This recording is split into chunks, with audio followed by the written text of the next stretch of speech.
अभी आपको खलीलुर रहमान कमर की समझ आ गई, जो ये कहते हैं कि मुझे तो अपनी समझ खुद भी नहीं आती अभी तक। मुझे इनकी समझ आती, मैं इनको अच्छी तरह से समझती हूँ। ये बड़ा मानी खेल साहब ने जुमला बोला है। ये ऊपर से मासूम से लगते हैं, बस अंदर से नहीं, अंदर से नहीं। अंदर से तो काफी मासूम है।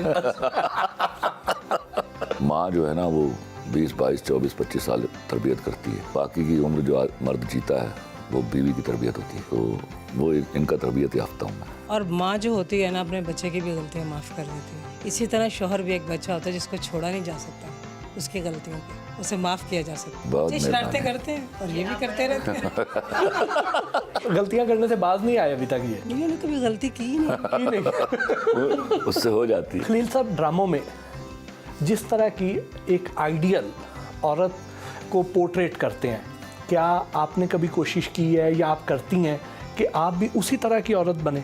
ये सवाल मुझसे पूछिए, ये वही औरत है। मैं वही औरत हूँ अल्हम्दुलिल्लाह, जिसको ये कॉपी करता है।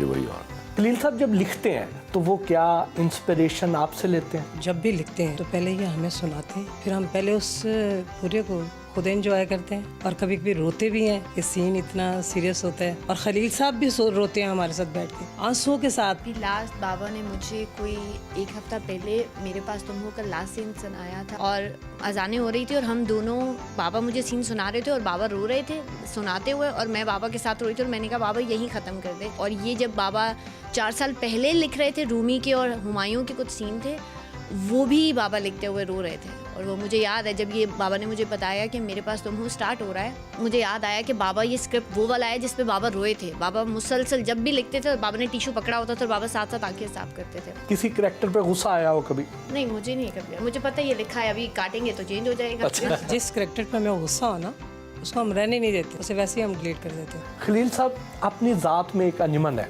तो ऐसे शख्स के साथ ज़िंदगी गुजारने का तजर्बा कैसा रहा? देखें खलील साहब आज 20 साल हो गए हैं तकरीबन। इससे पहले खलील साहब बैंकर थे। वो हमारा एक ऑफिसर टाइप था जीने का अंदाज, उसमें और इसमें बहुत ज़्यादा फ़र्क है। उस वक्त खलील साहब हमारे बहुत ज़्यादा क्लोज थे। उस वक्त मैंने कभी किसी औरत के साथ ही जाने दिया। अब बैठी हो साथ आके, कोई भी हो, मैं अब नाम नहीं लेना चाह रही, तो वो आके कंधों पे भी चढ़ के बैठ जाती हैं और मुझे बर्दाश्त करना पड़ता है। इस लाइफ के तकाजे हैं कुछ। अगर हमने किसी के साथ गले मिलना है या बात करनी है तो उसके कोई माने नहीं होते। पहले इस बात की इनको परमिशन नहीं थी। परमिशन क्या, लड़की मेरे करीब से गुजरने नहीं देती। अब ये है कि आते ही वो चिपक जाती है, करती है, तो मैं क्या ये आप खुशी से कह रही हैं, बेबसी से कह रही हैं? नहीं, मैं बेबस नहीं हूँ कभी। वो अल्लाह माफ़ करे सर। जिस बात में मैं बेबस हूँ ना वो मैं काम करने नहीं देती। जो काम होता है मेरी मर्जी से होता है। अगर जो मैं नहीं ना चाहती फिर खलीलुर रहमान कौन है भाई?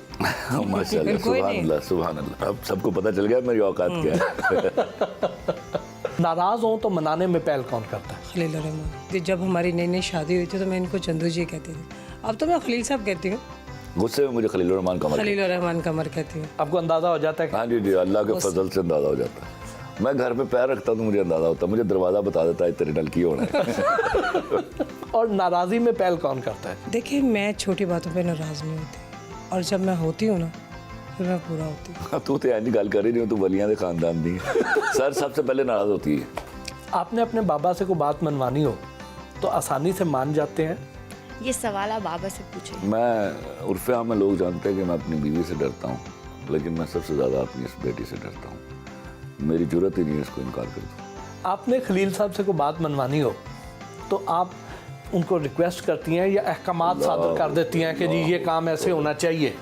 जब मैंने खलील साहब से कोई बात मनवानी हो ना फिर मैं हंस के बात करती हूँ, बड़े प्यार से। मैं आपको एक बात बताऊं, मेरी ज़िंदगी घूमती है इसके इर्द गिर्द। मैंने ज़िंदगी में जो कमाया ला के इसकी हथेली पे रखा। मनवाता तो मैं हूँ इससे कि चलो यार थोड़े जो पैसे दे दे मैंने। मेरा इन्फ्लेशन के हिसाब से मेरा खर्चा बढ़ता है। पैसे तो मेरे पास होते ही नहीं, पैसे तो इसके पास होते हैं और इन पैसों का हिसाब भी देना पड़ता है। और उसका मैं इससे मैं हिसाब नहीं ले सकता, मैं अपना हिसाब देता हूँ। And I take pride. तेन कल 3000 रुपये देता सी, 10-3000 का की कीता ही। 3000 नहीं मैं देती, 5 से नीचे नहीं मैं देती, 5-10 देती हूँ। और मैं चाहे 25,000 का नमक ले आऊँ ना, इन्फ्लेशन बढ़ गई है तो खर्चा बढ़ गया है। खलील साहब बहुत अच्छे इंसान है, सच्चे इंसान है, खरे इंसान है, झूठ नहीं बोलते। बस कुछ खराबियाँ होती हैं बंदे। हाँ, इन्नियां खराबियां ना होते मैं तो उत्ते होवां फिर फरिश्ते दे कोल। बस अली साहब छोड़ो ਇਹ ਤੇ ਮੈਂ ਆਪਣੇ ਆਪ ਨੂੰ ਦੁਨੀਆ 'ਚ ਮੈਨੇਜ ਕੀਤਾ ਹੈ। वेडिंग एनिवर्सरी आपकी सालगिरह याद रखते हैं या नहीं? वैलेंटाइंस डे पे मैसेज नहीं मैसेज क्या, कभी कभी फूल भी ला के देते फूल भी लाते हैं। मैं आपको बता रही हूँ ना कि ये बड़े लवर किस्म के शौहर हैं, अल्लाह इनको सलामत रखे, ज़िंदगी दे, इनके बगैर हम कुछ भी नहीं। जैसे खलील साहब तो ड्रामे बनाते भी हैं, बच्चे भी अब तो माशाल्लाह इस प्रोफेशन में हैं, तो आप भी इसमें कोई किरदार अदा करती हैं? जी मैं ड्रेस डिज़ाइनर हूँ। इनकी फिल्म भी अब जो वो काफ कंगना बनी है उसमें सब डिज़ाइन मैंने ही बनाए हैं। और इनके ड्रामों में लंडा बाज़ार में जो ये मेयर हुक्म थे, इसके जो जितने इनके कॉस्ट्यूम थे वो सारे मैंने ही बनाए हैं। फिर कौन सा था वो ड्रामा मरी वाला, तुम यही कहना, तुम यही कहना। उसके सारे कपड़े मैंने बनाए थे, दिल है कि दिया है।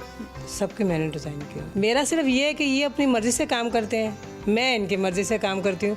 मुझे सुबह ऑर्डर होता है चिट्टा झूठ, कि अपनी रात मर्ज़ी को से काम 4 सूट चाहिए, हाँ, रात बस को ये इतना होता है कि चाहिए, मैं कहता हूँ 4 सूट चाहिए। रात को इतना इतना काम करना है आपने, काम और अपनी मैंने मर्ज़ी जिस तरह भी करना है मैंने करके देना। ये करके देती है। बेटी के लिए भी आपने को सोचा है कि फ्यूचर में किसी प्रोजेक्ट में आपके साथ होंगी? एब्सोल्युटली, देखिए वो मेरे साथ तो पहले से ही है, शुरू दिन से, जब से ये समझदार हुई है। मैं सबसे पहले सीन लिख के इसको सुनाया करता हूँ, और आज भी मैं बहुत सारे कामों में, कास्टिंग में इससे मशवरा करता हूँ, और टाइटली मशवरा करता हूँ। बाज़ कास्टिंग कैरेक्टर्स के ऊपर नाराज़ हो जाती है कि ये नहीं चाहिए, तो मैं इसकी बात मानता भी, सुनता भी, और until I really convince her. और अभी I am just thinking about कि आई शुड री एस्टैब्लिश माई प्रोडक्शन हाउस, तो she will be heading that production house इंशाल्लाह। रीमा, आप खलीलुर रहमान कमर साहब के बारे में क्या जानती हैं, क्या कहना चाहती हैं? लंबा धागा और लंबी ज़बान हमेशा उलझ जाते हैं, इसलिए धागा लपेटकर और ज़बान समेट कर रखनी चाहिए। जिस शख्स का नाम खलीलुर रहमान कमर है, अगर इसकी ज़बान समेट दी गई तो फिर जो ख़जाने इसके कलम के ज़रिए निकलते हैं वो फिर उस अंदाज से हम तक नहीं पहुंचेंगे जैसा हम देखना चाहते हैं। मैंने इनके साथ काम किया निकी जई हाँ में भी एज एन एक्ट्रेस, और इनकी लिखे हुए डायलॉग्स मैंने बोले। इनकी सबसे एक अच्छी बात है कि लिखते बहुत अच्छा है, और इनकी सबसे बुरी बात है कि बहुत ही परफेक्शनिस्ट है। जब तक मुतमईन नहीं होते ये दूसरे को कब्र तक पहुंचा देते हैं, चूँकि काम दिल से करते हैं और बहुत अच्छा करते हैं, इसलिए कभी कभी उस काम को करने के दौरान और करने के बाद कुछ ऐसी तुग़यानी इनके अल्फाज में नज़र आ जाती है, कुछ बोलते हुए अंदाज में, तो मेरे ख्याल में उसको इग्नोर कर देना चाहिए, उसको सुनी अनसुनी कर देनी चाहिए, क्योंकि no one is perfect and no one should claim to be one, because perfection is only meant for Allah. ये नहीं कि he is sitting next to me.